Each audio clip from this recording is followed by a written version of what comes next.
I'm recording this episode having just returned from being with my dad in Delaware. I went up on a Thursday night and I returned on Sunday night, and I attempted to work while I was up there on my own business stuff, and I attempted to see my therapy clients, and I flew into a city 2 hours away from my dad because that was the only option available. So, needless to say, I'm really tired. And twice since I left my dad on Sunday, he has gone out to the emergency room from the facility that he lives in due to a fall where he hit his head. The first time, it was an all night back and forth with the hospital, and they ultimately sent him back to the assisted living. The second time, which was last night, he was in the emergency room all night. I was told that he was being discharged, and then I got a call later in the middle of the night that he was actually being admitted. So as I record this, my dad is on a medical unit, and his labs are fine. He doesn't have a UTI. He doesn't have delirium, but they don't think that he can return to the assisted living because he just keeps falling. My dad has stage 5 vascular dementia, and every time I talk to him, he's a little bit worse. There's a little bit less of him. And as I've mentioned in previous episodes, I have a very complicated relationship with my father. I suspect my dad has Asperger's, which is the old name for being on the autistic spectrum. And also my dad has a severe trauma history. He lost his mother when he was 12. And his father, who raised him from 12 to 17, was a very severe alcoholic and probably quite verbally and emotionally abusive. So when my dad married my mom, he was not really equipped to parent. And for lack of a nicer way to say this, he really wasn't the most available dad. And now that he's an old, sick person, and my brother and I are responsible for him in many ways, in every way, really, except for his physical care, which is done at a facility.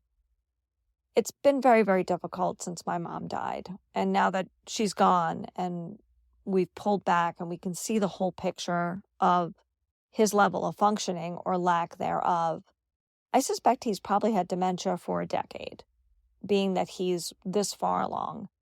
He often forgets where he is. He forgets what's going on. When I was up there, he kept insisting that he didn't like living there because of the job he had there, which he was really unable to explain to me what kind of job he had at the assisted living. But he's under the impression that he and the other orphans, as he calls them, are there to work. So it's really, if you have a parent that's really sick, or if you have a parent with dementia or Parkinson's or Alzheimer's or Lewy body dementia or cancer or whatever, I know that you're listening to this and you know exactly what I'm talking about. Having a parent that's chronically sick and that goes in and out of the hospital for whatever reason, it's absolutely exhausting. I can't remember the last time I was this tired. And it doesn't help that it's compounded by many other things. I'm trying to launch my business, and my business is getting a little breeze under it. I'm getting a little bit of a lift off. All these really exciting things have happened in the past couple of weeks for me. Things that are coming up for me that I am so excited about. I got selected to present at a conference in December. I'm going to be presenting at the Gaia Rising Women's Retreat here in Florida. And I'm really, really excited about that. And I have some people coming up as guests on this podcast. My mind is blown that they have taken the time to meet with me, to allow me to interview them, to be on my little podcast. I'm beside myself with joy. In October, I'm going to be tabling at a local event here in Sarasota, and I'm really excited about that. All these really good things are happening. And yet, when do I have the time to take care of all these things, to see my therapy clients, and to manage my dad? Manage his finances, manage his insurance claims, call about his ambulance bills that should have gone to his insurance but didn't, that we get bills for, manage his prescriptions, his med changes, talking to the nurse, interfacing with the hospice people, interfacing with my brother and my aunt, the other people who are involved with his care. It's so exhausting. I can't remember the last time I was this tired. And maybe it's because I'm 53 and I just have less energy in general. But I feel most days like a bus hit me, if I'm being honest. It's really, really hard. I'm so burnt out. And yet, I don't want to drop the ball on what I'm trying to accomplish. I don't want to drop the ball on my coaching clients. I don't want to drop the ball on my therapy clients. I don't want to drop the ball on myself as far as billing, making sure that I submit everything to insurance companies, making sure that I'm billing people appropriately. It's like I need 12 of me to manage my life right now. If you could see my house and the disaster that I'm sitting in right now as I record this, it looks like, perhaps I am a crazy person. My house would definitely indicate that I'm a crazy person. I have piles of things. I feel like everything in my life is on a disorganized Post-it note system that I can't keep up with. I can't complete my to-do list. And it is so stressful for me right now. I love to feel like I have a zero inbox, which I don't think I've ever had a zero inbox, but I would love to have a zero inbox. I would love to have a crossed off, itemized list of things that were complete. But I don't see that happening in the near future. So I'm going to give myself some advice, and I would love for you to consider this advice for yourself if you are equally overwhelmed by your own tornado of tasks. If you just can't figure out what is the first thing to do first things first, what is the first thing you need to do? You need to make sure that you're sleeping enough. You need to make sure that you're hydrating, drinking enough fluids of any kind, except for vodka. Don't drink enough vodka. I mean that as in jest. Get enough water, get enough sleep, try to eat reasonable meals, try to get some exercise in, try to give yourself a little flexibility and a little bit of leeway. Don't hold yourself to an impossible standard of how you're going to be when your life is perfect and under control. You probably have kids leaving for college. You probably have elderly parent or elderly parents, or if you're really lucky, maybe you have 2 elderly parents and 2 elderly in-laws.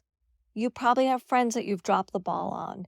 You probably have a bathroom that really could use a good scrub. What can you delegate? Where can you ask for help? How can you minimize your responsibilities? What can you do to offset your overwhelming pile of shit you got to do? Because we all have that never-ending dog pile of stuff. To me, right now, as soon as I'm done recording this, I'm going to take a walk in the sunshine because I desperately need one.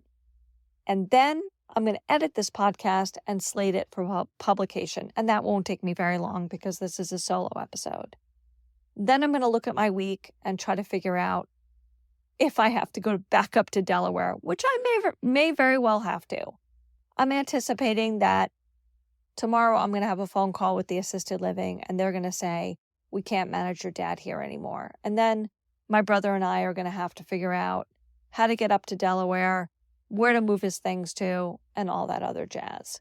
But that's tomorrow's problem. Tomorrow also, someone's coming to look at our roof to see where our roof needs a repair because during the last heavy rainstorm here in gorgeous Florida, we developed some unsightly water spots on the ceiling of our living room and den. So tomorrow the roofer comes at 8:30 to look at the roof. And thank God I'm going to foist that onto my very generous friend and partner who lives with me and have him take care of the whole thing. It's a lot. It's a lot. And I think the only thing to do is to just take one step at a time, manage things the best you can, minimize the spin outs by just taking a step, taking a moment, taking a breath, looking at what needs to be first, what needs to be done first, and just doing things one step at a time, because that's all you can do. It's a tornado of tasks, and you don't need to get all sucked into it. And so now I'm going to stop recording this episode so that I can take really good care of myself by getting some exercise, maybe getting in the pool and floating around for a little bit, and cooking a nice, healthy dinner and going to sleep early. Thank you so much for listening to this episode on burnout. If you are struggling with burnout, I do offer one-to-one coaching. We can help you prioritize what you need to do and outsource everything that you do not need to take care of today. Remember to take care of yourself. I'll talk to you next week. I have some amazing guests coming up, and I can't wait to share them with you.